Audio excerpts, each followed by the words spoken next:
Então Jesus não é uma criatura, ele é o Criador. E quando se fala em Jesus no Gênesis, já se sabe, já se tinha o plano de ele se encarnar algum dia, ou isso veio pela queda? Não, isso está na eternidade. Ah, é? Desde a eternidade. A sua pergunta é espetacular. Se não fosse feito, eu tinha que fazer. Tá. Porque ela é muito boa. Porque muita gente pensa que Jesus veio para esse mundo porque o homem pecou. Exato. Não. Ah, não? Ele é eterno. Tudo foi feito por ele e para ele. A Bíblia diz, por ele, por meio dele, para ele são todas as coisas. A Bíblia diz que prove a Deus fazer convergir em Cristo todas as coisas. Então, paz e graça a todos, irmão.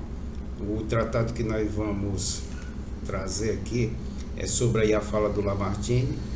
Ele diz que Jesus não é a criatura, Jesus é o Criador. Eu vou só diferenciar aqui para vocês o que é criatura e o que é Criador. Jesus como Deus, ele é o Criador. Jesus como Jesus, que é Salvador, a palavra Jesus é Salvador, ele foi formado, certo? Depois da morte de Adão. O que a Bíblia vai revelar? Aqui é a Bíblia que revela. Aqui ninguém pode trazer aqui um assunto fora do contexto. Por exemplo, quando o Senhor disse assim, tu és meu filho e hoje eu te gerei. Hoje não é na eternidade, certo? Hoje significa já depois da criação do mundo e depois da queda de Adão. Por que Jesus foi gerado? Por causa de Adão. Então a fala dele em dizer que Jesus é o plano A, não se trabalha na Bíblia com plano A e B.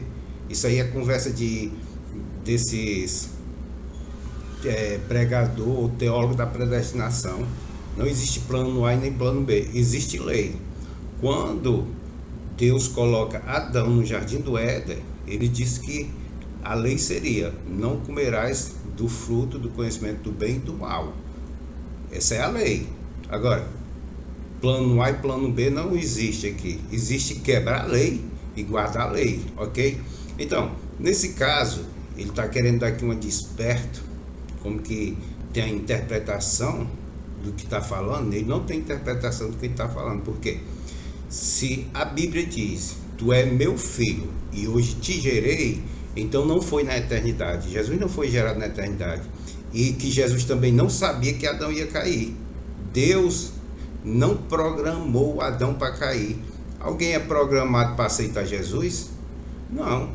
Se você quiser aceitar Jesus, você vai ter que ouvir a palavra de Deus, deixar Deus trabalhar na sua vida. Então o Espírito de Deus vai trabalhar e vai lhe conduzir à verdade. E você vai aceitar Jesus porque você creu. Porque o apóstolo Paulo vai dizer que a fé vem pelo quê?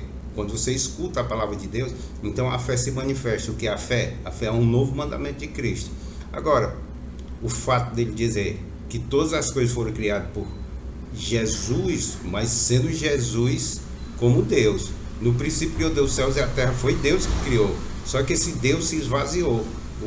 O que está escrito lá em Filipenses diz que ele não se usurpou de ser igual a Deus, mas se esvaziou, ok?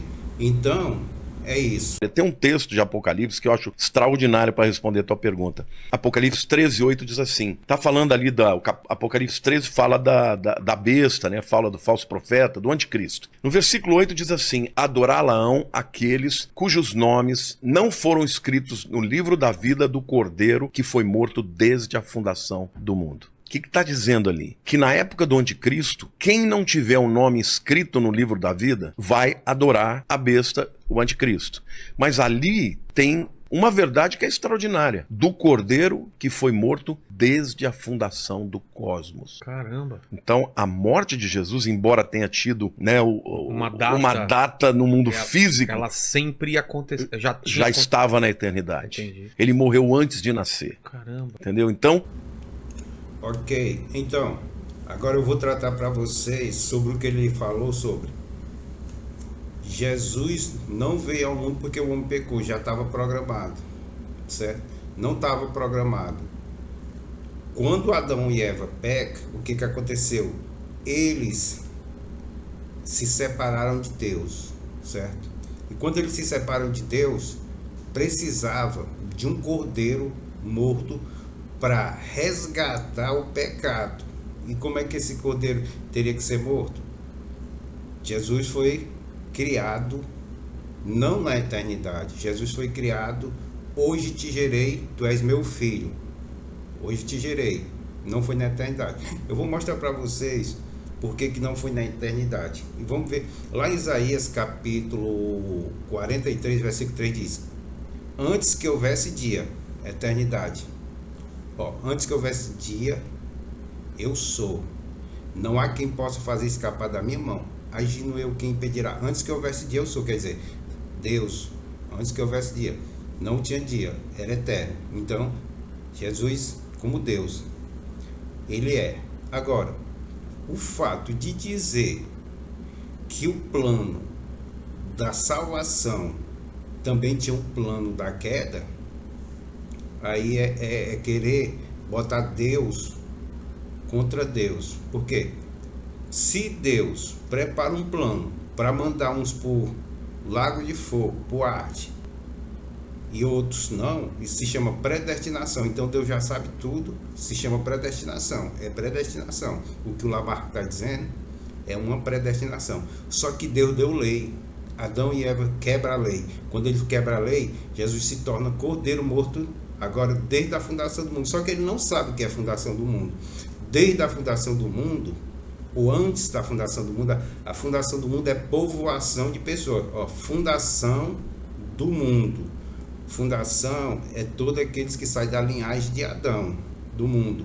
Antes da fundação, então Jesus morreu antes da fundação do mundo. Não está dizendo que ele morreu na eternidade. Antes do apovoamento, porque se Adão e Eva pecou, então ia ter as suas ramificações, a prole de Adão, certo? Aí aqui nesse caso, o que o Lamarck está querendo dizer, né? Está querendo mostrar uma coisa que não está escrito na Bíblia, é que Deus já sabia disso. Se Deus já sabia, então quem está certo são os que pregam a predestinação, o fatalismo. Deus sabe uns que vão ser salvos e outros que não vão ser salvos. Então ele está completamente equivocado nessa interpretação e querendo mostrar uma coisa que ele não conhece. Falar de uma coisa que não conhece, isso é um exagero.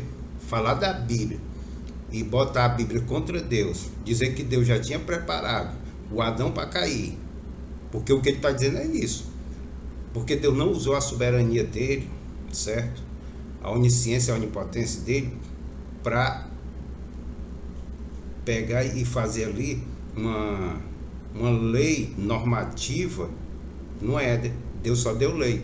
Quando foi que veio a soberania de Deus? Soberania de Deus e o governo de Deus só veio depois da queda e depois da povoação de pessoas na terra. Por quê? O Senhor vai dizer: o anjo do Senhor acampa ao redor dos que eu temo o livro. Isso aí já é a soberania de Deus, o governo de Deus trabalhando na terra. Agora, tinha algum anjo ali trabalhando para poder guardar o jardim do Éden? Não, só tinha Adão e tinha Eva e o tentador. Porque o apóstolo Paulo disse: aonde tem lei, tem tentação. Por isso que o tentador pôde ir lá, porque onde tem lei tem tentação. E só se conhece o pecado por causa da lei. Como foi que Adão conheceu o pecado? Por causa da lei. Então Deus todo dia visitava ali. Na virada do dia, à tarde, Deus visitava ali. O que separou o Adão e Eva de Deus foi o pecado.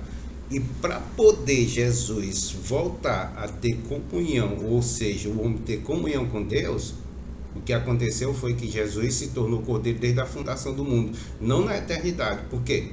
Se fosse na eternidade, então Jesus não teria dito lá em João, disse: Pai, me dá aquela glória que eu tinha antes contigo. Então, Jesus na eternidade estava em glória. E ele perdeu a glória quando? Ele só perdeu a glória quando ele se esvaziou e foi formado. Quando Deus disse: tu é meu filho e hoje te gerei. Ok? Pecadores. Então Cristo, antes da encarnação, sempre foi Deus, sempre existiu, e a encarnação dele já estava decidida lá na fundação do cosmos. Aliás, na eternidade. Na eternidade. Né?